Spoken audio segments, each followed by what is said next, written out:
Ele tanto amou, tudo suportou. Ele carregou a nossa cruz.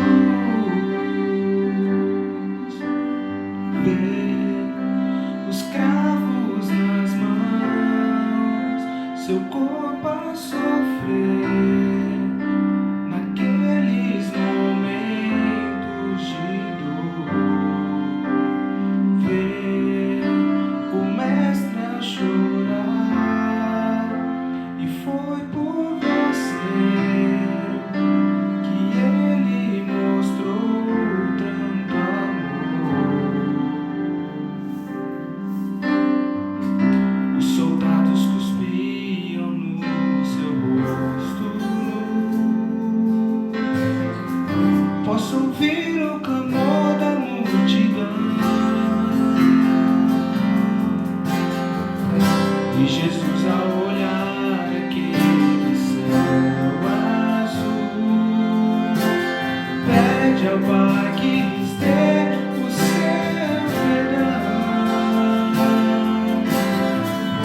Ele tanto amou, tudo suportou. Ele carregou a nossa cruz. Vê os cravos das mãos, seu corpo a sofrer aqueles momentos de dor. Vê o mestre a chorar, e foi por você que ele mostrou tanto amor. Vê os cravos nas mãos, vê os cravos nas mãos, seu corpo a sofrer aqueles momentos de dor. Vê o mestre a chorar, e foi por você que ele mostrou tanto amor. Ele tanto amou, ele tudo me suportou, carregou minha cruz. Vê os cravos nas mãos, seu corpo a sofrer naqueles momentos de dor. Vê o mestre a chorar, e foi por você que ele mostrou tanto amor.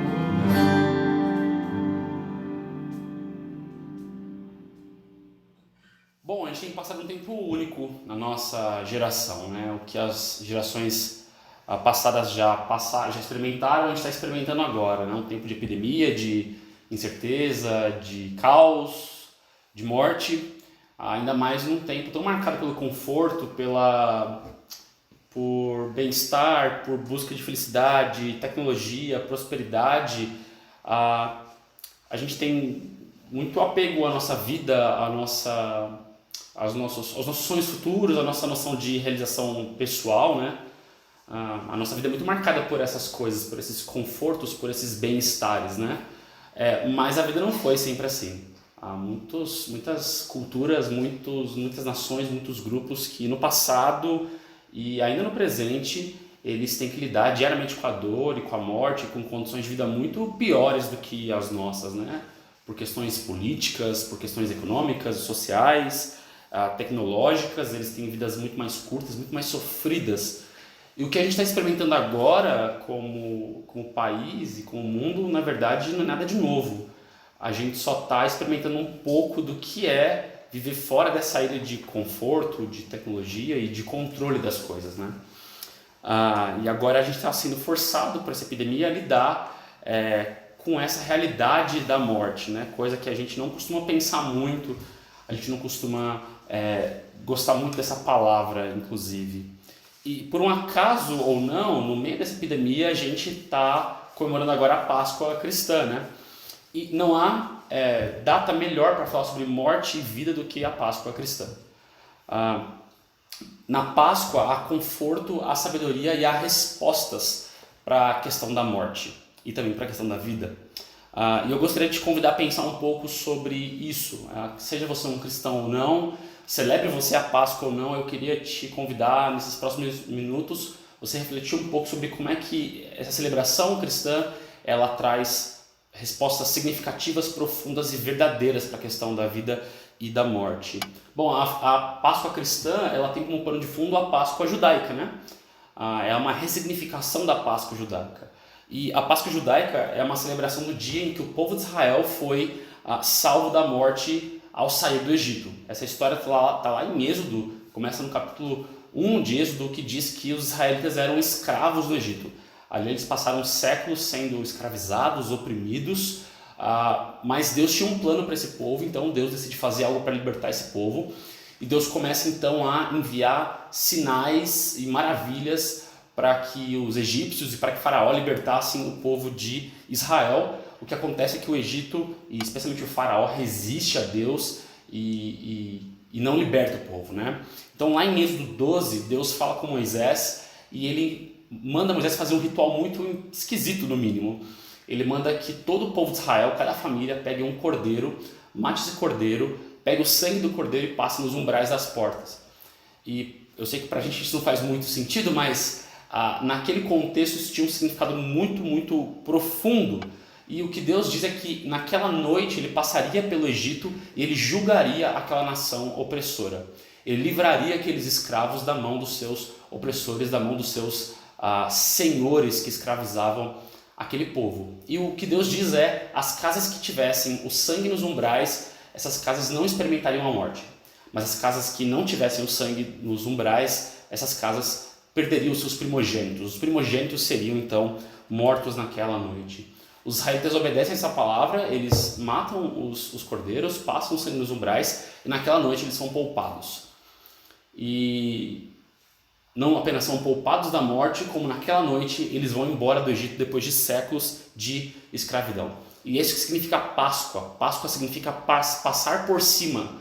Naquele dia, então, a morte passou por cima dos israelitas, eles não foram atingidos, e desde então e até hoje, os israelitas celebram a Páscoa como uma data de celebração, de salvação e de libertação, porque naquele dia o sangue do Cordeiro protegeu eles da morte, protegeu eles da destruição. É claro que essa morte que foi vencida naquele dia da Páscoa foi uma vitória parcial, né? A morte continuou existindo, tanto em Israel quanto no mundo.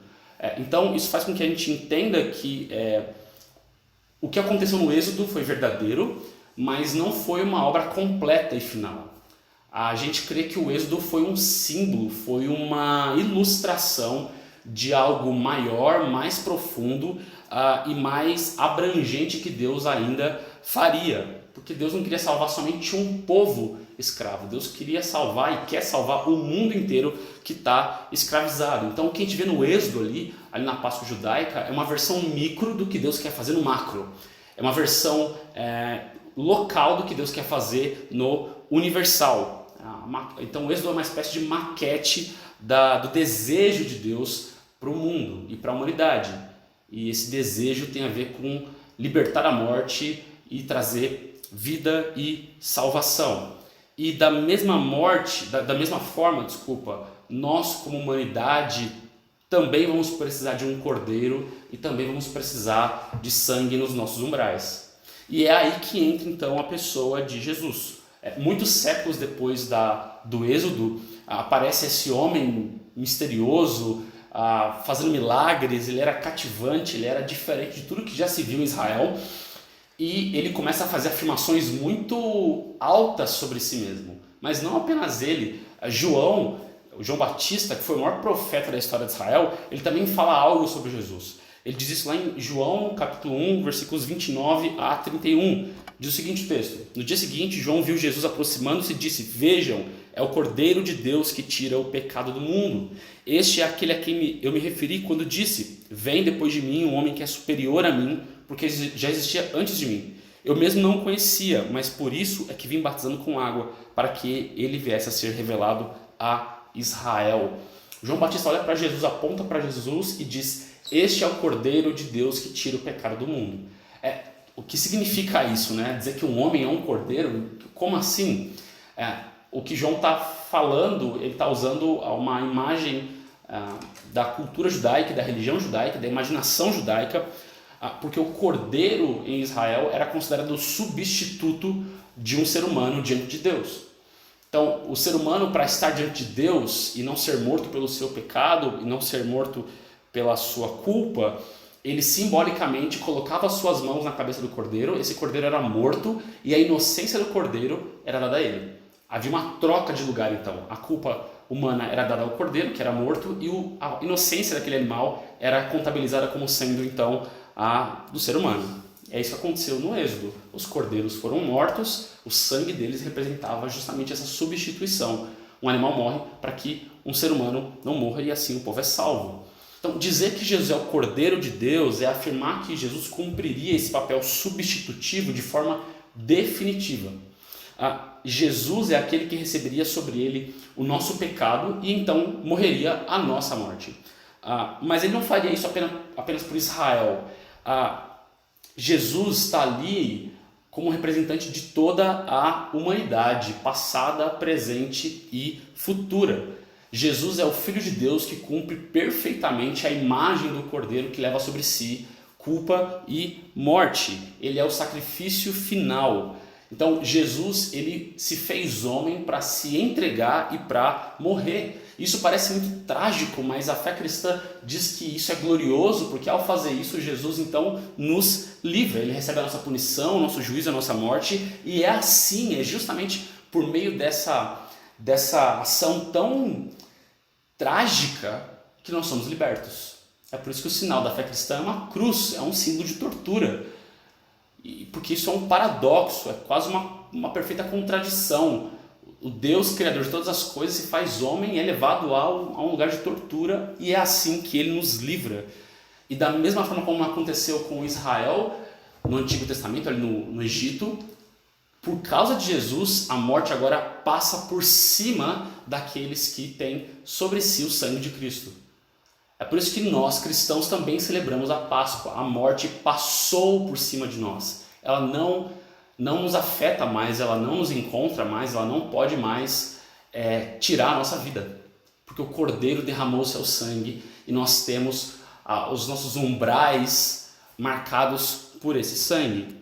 Nós não precisamos mais de animais, nós não precisamos mais de cordeiros, porque aquilo era um símbolo do verdadeiro sacrifício, do verdadeiro sangue, do verdadeiro êxodo. E talvez você diga, mas eu não sou escravo. Não, nós não somos escravos como os israelitas eram no Egito, mas nós somos escravos de um senhor muito pior, que é a morte. A morte escraviza cada um de nós. Todo ser humano que está vivo sabe que ele vai morrer. Isso é uma escravidão. Cada um de nós é escravo da morte, nós tememos a morte, nós somos governados por ela e ela nos oprime. O que nós estamos vendo agora nesse tempo de epidemia é isso, é o governo da morte sobre esse mundo. E onde é que está a esperança? A esperança está de que a morte não tem a palavra final para nós. Há uma coisa muito comum hoje em dia que é dizer que a morte é apenas mais uma parte da vida. A morte é apenas o final de um ciclo, ou é um novo ciclo, ou algo assim. Mas não. Todo ser humano sabe que a morte não é algo bem-vindo, ela não é apreciada, ela não é apreciável, ela não é algo que a gente aceita. Se você aceitou a morte é porque você foi forçado a isso. Mas a morte não é algo natural, ela é uma inimiga a ser destruída. Por isso que por toda a história humana a morte é rejeitada, ela não é abraçada. Nós não lidamos com a morte como nós lidamos, por exemplo, com um bebê que nasce, como um relacionamento amoroso, com família. Essas coisas a gente quer, a gente deseja, a gente anseia, a gente abraça essas coisas. Ninguém deseja a morte. A morte é uma inimiga, uma intrusa, que a gente gostaria que não existisse, mas ela existe. E é por isso que todos nós tememos a morte. Não é porque nós somos covardes, é porque nós somos seres humanos. E seres humanos entendem, por intuição, seja você um religioso ou não, você entende que a morte é um problema. É um problema. Como disse o Woody Allen, ele disse o seguinte: não é que eu tenho medo da morte, eu só não quero estar lá quando ela chegar.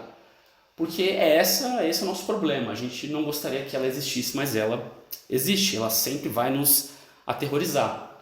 Um filósofo escreve no livro dele, ele conta uma história muito interessante sobre isso. Ele fala de um menino de 7 anos que perdeu o seu primo mais novo. Seu primo tinha 3 anos. E ele chegou na mãe dele e falou assim: mamãe, o que aconteceu com meu primo? Onde é que ele está agora? E essa mãe, ela era uma acreditava em Deus, em vida após a morte, ela era uma pessoa bastante cética. E ela falou assim: olha, o seu primo voltou para a terra, de onde ele veio. Então, na próxima primavera, quando você vê uma flor brotando, então lembre que o seu primo está fertilizando essas flores e esses frutos. E esse menino saiu gritando: eu não quero que o meu primo seja fertilizante. Porque esse menino exprime a intuição humana. Nós somos talvez ensinados a ver a morte como algo natural, mas a gente sabe que ela não é. Nós não nascemos para ser fertilizante, ninguém nasceu para ser isso. Como nós somos feitos à imagem de um Deus que é vivo, a morte para a gente é um ultraje. Ela não é um ciclo, ela não é algo natural, ela é sempre um problema. E o problema é que a gente não consegue vencer ela sozinha. Nem toda tecnologia, nem toda inovação, nem todo avanço, nem toda economia pode lidar com a morte. E a boa notícia é que Jesus não apenas morreu a nossa morte, como ele ressuscitou. E essa é a celebração da Páscoa, o domingo de Páscoa, o domingo da ressurreição. Porque ele não apenas nos poupa da morte, ele vence a morte. É bem diferente. Ele não só, pela sua obra, ele não só permite que a gente não morra, ele vence a morte. Ele entra na morte, ele destrói a morte por dentro dela. Ele é colocado